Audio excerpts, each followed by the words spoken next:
Welcome with me, Karen Jessing. She is an author and a speaker and a model. It is so nice to have you, Karen. Thank you so much for being here. It's a pleasure. You know, the topic that you share, and I mentioned it when we introduced the show, on domestic violence, is a very touchy subject, but it is such a needed topic. It needs to be something that doesn't stay in the dark. And I'm so thankful that you not only speak about it and you speak out against it and you help people get help, but you've told your story. Because I think there are few things that are as powerful as a person's story. So I just want to thank you up front for that. Thank you. But for those who are watching that are not familiar with your story, I'd love to give you an opportunity just to kind of tell us a little bit about where you come from, what you experienced, and we'll just take it from there. Okay. I was born in Indiana on a farm, and I was just a typical kid and raised in a Christian home, grandparents all Christians, and my goal was, I really felt the call for going into Christian service of some type. And I found a man who was going into the ministry, and his name was Tom, and this relationship grew, and we decided we were going to get married. About a week before the wedding, I was traveling with him in the car, and I leaned down to pick something up off the floorboard, and my head knocked the rearview mirror. It knocked it out of kilter. And next thing I knew, he backhanded me across the face. And it startled me, and I thought, what is this all about? I had never had this experience before. And I thought, well, maybe I could just really justify it all by saying we were just about to get married in 1 week, and a lot of other things have been happening. And so I kind of passed it off. But my father had already warned me, and I was a very rebellious kind of person at that point, and I thought, no, he's not going to tell me. And as life went on, as time went on, it became worse and worse. And we were in seminary. He was studying for the ministry, and the emotional, the mental, and finally escalated into physical abuse. You know, I remember asking a question one time of a counselor, and I said, and I want to ask you this. I said, why do women stay?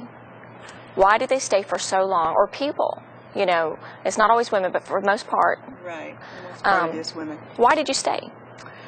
I stayed for a number of reasons. First of all, I had made a commitment. I took my vows very seriously, and I said that for better or for worse, this was worse, but I still did it. The other reason I stayed was probably for the wrong reason, for the children. It did a number on the children because they couldn't help but have to endure some of the issues that we were facing. Another thing was, it was a secret. When I went to church, I was in this secret. I put the mask on, everything was wonderful, everybody thought we had the most wonderful marriage and that we were a happy couple. When indeed at home there was abuse and I was being battered. Yeah, and you know, one of the things I think, and I don't want to ask you if you think this, I think sometimes people are afraid of the unknown. Yes. I think sometimes the known, you're fearful of the known, but you begin to learn the cycle. That's right. And so it's more fearful, would you not agree? Yes. To break that cycle and not know what's going to happen. There is a domestic violence cycle, and that is once there is an emotional or mental or even physical abuse, and it's just a little bit, then it will escalate because the woman usually says, this will pass. Then it escalates and it gets really bad. Then we go into this, the spouse says, I am so sorry, I won't ever do this again. Then we call that the honeymoon period, and then it starts all over again. And usually the cycle gets worse as it continues on. So there is a cycle, and sometimes we live in that honeymoon period thinking it is going to be better, it's going to go away. Yeah. So obviously I know from your story it didn't go away for you and you had to break the cycle. That's right. So what was it what did it take for you, and how did you go about breaking that cycle? Well, first I want to say that I did file for divorce, and I did go for counseling. And I did find a minister in Southern California who did understand the situation, because I had gone to a Christian counselor first about a couple of years before. And he kept saying, it must be your fault, there must be sin in your life. Obviously, your husband is the head of the house. And then he quoted many scriptures to me. And it was very frustrating. And I wanted to die because I didn't think there was any hope at that point. what happened then is I did file for divorce, but because I was so insecure and I really didn't know who I was, because I had lived 12 years with this situation, and I begged for him to come back 2 weeks before the divorce was to be final. He did come back, and then the abuse escalated. It was not physical anymore, but it was mental and emotional and what we call passive aggressive. And that was worse than the physical beating, because the physical beating, the sores heal, the hurts do go away, but inside it doesn't. And it was very painful. And finally he did leave. But it's because I wasn't prepared. There was nobody there to prepare me for it. And we need people who will be a voice of truth to us. And I'm so thankful that God gave you somebody like that, because we can a lot of times, in the name of Christ, do more harm than good. That's right. And apparently that's what you experienced there. But by the grace of God, He brought somebody to you that could help. You've got your book, and you've also got other things, and I'm so glad we're going to have extra time, even after we take a break here in just a minute. But your book is called Hey God, You Have a Plan, right? Yes. Explain the name of your title. Jeremiah 29:11 has always been my life verse.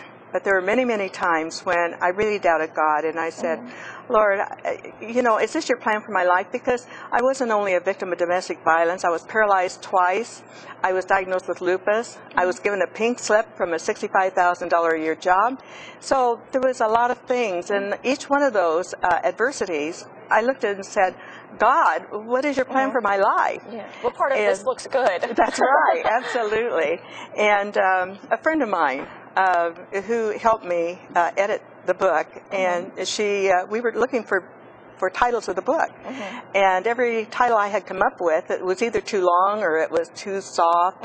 And so this friend of mine said, how about, hey God, you have a plan, right? And I thought, that's great, because it is so true, and that has been a question I have raised in my life a lot. Yeah, and I know so many of our viewers are either directly or indirectly touched by domestic violence. And one of the things that you touched on, I think that was really important, is not all domestic violence is physical. That's correct. But a lot of times, that whoever made up sticks and stones may break my bones, but words will never hurt me, had no idea. They were deeply wounded but didn't want to admit it.